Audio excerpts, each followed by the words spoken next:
Hello and welcome to Explain to Me Like I'm 5, exclusively on CoinMarketCap. I'm your host, Jessica Walker, and the concept of this video is pretty simple. We're bringing you simple answers to complex questions with leading industry tech people alongside known public figures from the music, art, and sporting fields that you might recognize.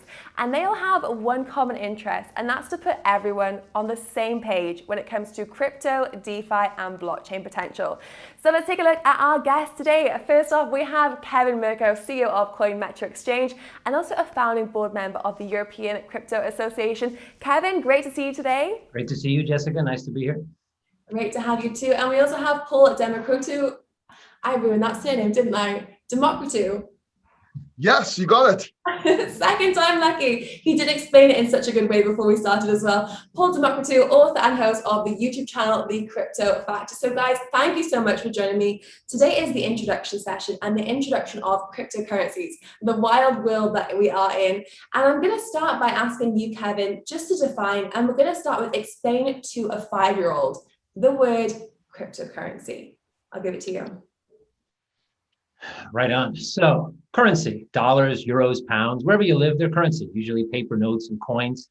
These things actually lose value over time. So if you've been saving for a bike, like for a year and a half, lots of hard work, selling lots of lemonades at the lemonade stand, whatever you're doing, because that bike was $100 in 2021. And by 2023, when you have that money ready, bike's $130.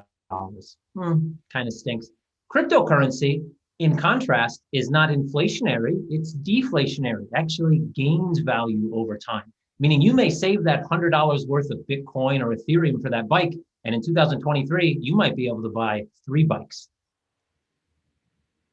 You know what? If I was a 5-year-old kid, that is a fantastic incentivization when it comes to that. Paul, I'm going to turn it to you now and see if you can add anything that Kevin hasn't already covered. How would you explain cryptocurrency to someone that is around the age of 5, is just starting to get their pocket money and then looking maybe for an alternative?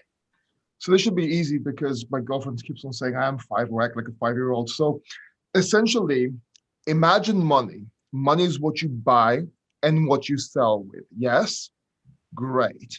Now imagine you can take that money and it's on the internet. It's just like money, but it's on the internet, and you can do anything that you do with real money, but on the internet. That's basically cryptocurrency. It's currency with the word crypto in front. And what it does over time, it gets more valuable. So yes, you can buy some more things in the future, but I know you want to buy some things now. It's fast, it's easy, and it's fun. That's what cryptocurrency is. Okay, cool. And we focused quite a lot on value there as well, and the incentive of value. So now I'm going to take it a little bit of a notch, and I'm going to ask you about, if we have, for example, Bobby was the 5-year-old kid that you've just explained crypto to, and Bobby's mother was listening in, and she actually works a 9-to-5 in a traditional bank, and she's never heard of crypto. And she wants to ask you guys, how is cryptocurrency different from money? And Paul, I'm going to let you start with this one. Okay. So as I just explained to your son or daughter, it's cryptocurrency. It's fun. It's great. But listen to this. It's actually deflationary. Over time, it gains in value, but it's an alternate system, an alternate currency that you can use anywhere on the internet, as I explained. Now, it's also not controlling. They can't control you with it. So you're saving money right now. You're working. I know you're working hard and you're saving money, but this money can be very easily taken away from you. With a click of a button, you could not be getting paid. With cryptocurrency, you are your own bank. No one can stop your bank account. No one can stop you having what you need to have for your son's future, for your daughter's future, for your future, for everybody's future. Cryptocurrency is the future. Awesome. Kevin, is there anything that you want to add to that? So Bobby's the 5-year-old. I'm just going to call the mom Samantha because I figure she needs a name. So listen, Samantha, you've been working in a bank for a long time. I come from traditional finance. We all know banks suck. And obviously you working at one, you realize that as well over time. Cryptocurrency and the infrastructure behind it can do anything you can do in traditional finance. It just does it a bit better. It's kind of like taking a 3-wheel car. Banking is like a 3-wheeled car. It moves. It kind of doesn't do corners too fast. Crypto is kind of that 4th wheel. So everything you can do at the bank, you can do better with cryptocurrency. It is deflationary. It's not controlled by one single central bank. And there is a limited supply, which means when you have things like CDs or money market accounts and all these great things that bank clients, you're not going to make 3% a year and lose 5% to inflation. You may actually make 100% a year and lose 0 to inflation. Awesome. So you added some of the kind of characteristics there of traditional money and applied it onto cryptocurrency. So hopefully Bobby's mum is going to look at maybe getting a little bit more involved now. So now we're going to take it up a little notch and we're going to go to, you've mentioned Bobby and you've named the mother Samantha, which I love. We're giving these people a little bit more of a story. So now we're going to say the older 10-year-old sister of Jodie, and this is Jodie's 10-year birthday. And you guys have been invited to the party, nice little barbecue, and you might have forgotten to get her a gift. So what do you have on you? Well, you have your crypto wallet. So you have to explain now to 10-year-old Jodie why you're giving her cryptocurrency as a gift, and also why she should make sure that she doesn't lose her whatever you decide to give her, whether it's a private key or whether you have a little bit on a ledger. That's completely up to you to decide during your explanation. And Kevin, I'm going to start with you now because this is quite a tough one to give an incentive for a 10-year-old. I'm going to get you to take it away. Okay, so Jodie, it is your birthday and you can cry if you want to. And I got to be honest, I totally forgot to buy you a gift. I was driving here. I thought about it yesterday and the day before and the day before that. And then I just completely forgot. And I got here and I thought, oof, I can't go into this party without a gift. And then I remembered, I always carry around me with best gift I could ever give to anybody. I have this little thing in my wallet and it holds something called Bitcoin. Now, Bitcoin, you may not know what it is, and that's fine. We don't even need to explain it to you because it doesn't really matter. What it means is all these gifts you're getting, somebody bought you this really nice Barbie doll. Amazing. You love Barbie dolls. That's great. I'm going to give you something that right now is worth the game, but in a few years, it may be worth a house, not just for Barbie, but for you. So you're going to hold on to this. You're going to hold on to this digital money. And in a few years, this might not just pay for your college, but it might even be able to buy you a house, a car, and get that little Barbie convertible, but in real life. So here you go. Happy birthday. And by the way, anything else anybody gave you, just remember that. Uncle Kevin. That was Uncle Kevin. Kevin, you had me at Barbie convertible. Sold. Amazing. That was great. Paul, I want to turn to you now, Paul, and ask if there's anything you want to add, a little twist on Kevin's answer. Yes. So I would add that for a 10-year-old, I will say, listen, I'm going to give you some Bitcoin. And what I want you to do is I want to show me your phone real quick. Give me your phone. Don't worry about it. Stop crying. Give me your phone. Okay. Now, I'm going to put a wallet on your phone. I use Exodus wallet since you said we're going to name. I'm going to put the Exodus wallet on your phone so you can actually see what I've given you and what it's going to become. Now, you have a choice. I'm going to give you some Bitcoin. This is a currency. It's a money. I'm not going to tell you what it does, but it's magic money. And over time, you're going to see it go down and up, but over time, it's going to go higher. Now, it's up to you. You can spend it now, or you can save it and spend it for something later on. You can spend half of it now, because I know you want to, but you can also hold half of it for later on. And that is what I would add, because kids are going to want to spend money. That's why I started on the last example. Kids want money now, otherwise they would all have bank accounts. This isn't Mary Poppins. They're not going to have bank accounts. So you have to give them the choice. You have to explain to them and give them the potential and let them decide if it's a good idea for them or not. If not, hey, year after, they're going to see the price go up. They're going to be 11. They're going to understand it better. You can give them some more Bitcoin. Maybe this time they'll hold on to it. Very good. And out of interest, before we started filming this segment, I was looking online. I was looking for some of the weirdest stores of value that have ever existed. And actually in medieval Russia, they used to use squirrels, the little hamster guinea pig kind of things, as a common currency of exchange. So I'm sure cryptocurrencies have a lot more appeal. Out of interest, because Paul, you mentioned Bitcoin there, Kevin, would you have had a preferred cryptocurrency that you would have given our lovely 10-year-old birthday girl? I think I mentioned Bitcoin to Jodie as well, just because it's the most common one. But I think I'd give her, I think the best thing you can do with any investment is a portfolio of assets. Don't just pick one, because you could be wrong. And usually you're going to do better by kind of spreading your risk across the entire market. So I'd probably give her a few, a little bit of Ethereum, a little bit of Bitcoin, maybe a few, let's call them altcoins. Let's not use the normal vernacular we like to use when the cameras are off. But yeah, I think I would have spread the risk for her, so she can get more excited when there's lots of movement on that screen. Awesome. And out of interest, have either of you two actually ever given cryptocurrencies as a gift to a non-crypto hodler yet? Paul, you're nodding away. Yes, Yeah. many times. I actually bought a whole bunch of crypto wallets. Actually, I still have a few. Am I allowed to show them? I'm not even sure. You're allowed to show them. This is a show and tell show. Yeah, so I have a whole bunch of these little ballet wallets just because they're easy for non-crypto holders. It's actually Bobby Lee that came out with these. And basically, they're a little hard wallet. You have your QR code. Mm-hmm. People just scan it. It's in there. It's an app. You can see exactly what you have. And you just scratch off the passphrase there. It's very easy. And you can make a note on the back to my favorite son-in-law, to my favorite nephew. They're all favorites, right? So you just scribble something there, open it when you're 10 or open when you're 20. Just give it to them. And then when the time comes, they have their crypto. This is like a novelty thing. I wouldn't put millions of dollars on here, but it's good enough for gifts. And I've also used Exodus quite a few times as well. So yeah. So I've also, I think it's everybody's duty in crypto that believes in crypto to give away some crypto. I mean, Roger Ver has obviously made that like his literal job.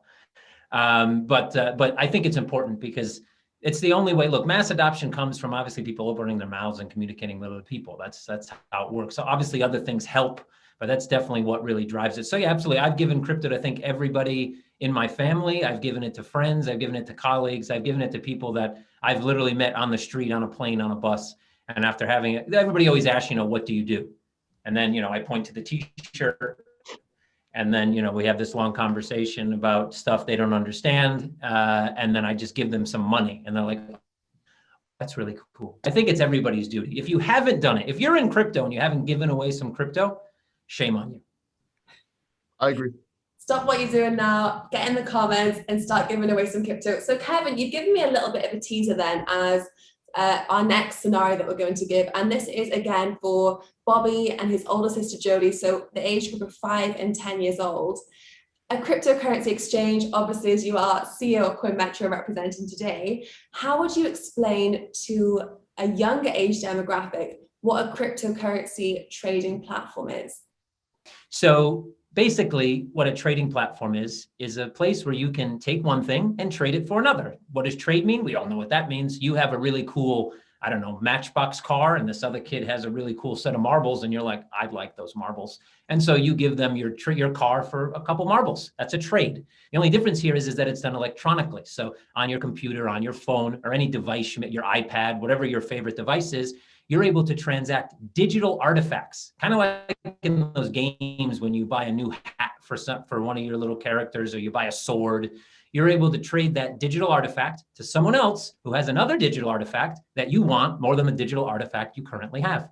And the one difference is, as well, is that you can actually get real money out of these platforms. I mean, you may have a digital artifact like a sword, which we would call an NFT in crypto land, or you may have something like Bitcoin, and you say, I want some dollars for my Bitcoins. So you trade, you press a button, somebody else presses a button, 2 people, one guy wants dollars, one person wants Bitcoin, they get connected, and immediately you have what you want. So you finish your trade. So it's just like something you do on the playground pretty much every day or in school, but it's done electronically on your cell phone or on your iPad or on your computer. Amazing, fantastically put. And Paul, I want to turn to you now before we have our final round of the scenarios, and I want to ask you then, because Kevin has given a little bit of a teaser to the phrase NFT then, which if you are introduced newly to crypto, you might have been seeing the phrase NFT circulating quite a bit recently. It's definitely gained a lot of traction, but for a 5-year-old, I think it is actually probably not so complicated to understand if they are in the gaming space or they are, enjoying playing with these games. How would you explain what an NFT is to a 5-year-old? Okay, so literally electronic art pieces or electronic collectibles that nobody could deny they are yours. And that's exactly how I would explain it and then go into it. Because again, I want to keep it simple. I've actually come to the conclusion that's the exact same sort of explanation I would give to a 10-year-old, a 15-year-old, a 20-year-old, a 50-year-old, a 60-year-old, but it's the best way for everyone to understand it. So imagine art, but electronically and with proof that it's yours or anybody it goes to. And my favorite example would be, well, that would basically be the essence of the explanation. And I actually think, and we'll save this for another episode, but I actually think it's probably easier to explain an NFT. No. I think we've got some time. We're going to do it now. Explaining an NFT to a 5-year-old, especially if they are playing online games, is probably quite a bit easier than explaining to a 70 or 80-year-old. So I want to ask, and I'll let you two kind of decide amongst yourselves, if anyone wants to give it a go explaining what an NFT is. They would probably tell you. The 5-year-old will probably tell you what an NFT is and do a better job at you explaining it. But yeah. But to your grandmother, for example, your grandmother that has only just got internet in the house, if she said, okay, I read a newspaper article about an NFT that sold for a very high amount, and I don't know what it is. How would you explain that to me? Sure. So imagine you have the Mona Lisa. And I know this is a bit of a cliche example, but you have the Mona Lisa and there's only one of them in the whole world. Now, there are many copies of the Mona Lisa, but there's only one original Mona Lisa. How do you know that your Mona Lisa is the original, right? Other than, of course, it being probably not because it's on your wall. But, well, an NFT is basically the Mona Lisa or the original painting, but on the internet. And there's a way to verify that it's the very first one or the only one in the world. It's basically digital verifiable art. That's how I would explain it to my grandmother. Then I'd listen to the questions and probably make me supper and some food. And nice. Pevin, is there anything you wanted to add to that before we move on to the next round? I think essentially, I know everybody focuses on art because that's kind of what we're talking about now when we're talking about NFTs. I could talk about non-fungibility till the cows come home and probably scare grandma half to death or put her to sleep. But I think I hit the nail on the head. It's digital verification of uniqueness. So something that is unique, you're able to verify it digitally from your phone or from your computer. And you know that that piece, whether that be art, whether that be whatever it is unique, and you're able to digitally verify that. Fantastic. So we've covered quite a lot in this show already. We've covered the introduction to cryptocurrencies and crypto tokens. We've expanded out to NFTs, also why cryptos are used as a store of value, and the difference between them and exchanges. For our final question, and this is one that I think a lot of our viewers that are watching at home will be able to pass on, like you've already suggested, to pass out crypto as a gift. I think this next piece of information is really critical to adoption and awareness of crypto. And the context of the scenario that I'm going to give you guys now is persuading a 10-year-old, I think we named her Jodie. Samantha. Yes, Samantha. Oh, that's the mother. There's too many names floating around. So the 10-year-old daughter that has started a lemonade stand, she's going to gain some extra pocket money. She's a future Gary Vee, as it were. She's very entrepreneurial, and we love to respect that. But you have to persuade and also encourage her on why she should start accepting crypto as a form of payment on her lemonade stand. So this is a little bit more of a challenging one because this is focusing on future smaller merchants, why they should start accepting crypto. And Paul, I'd like to start with you. Perfect. Okay. So basically, I would explain this. I know a lot of people have money on them, and I know you want money, and money is important. It's what you get around with. It's what you buy. It's that bike you're saving up, and it's the whole reason you're doing this lemonade stand. But there's a lot of people out there that also have Bitcoin or cryptocurrencies.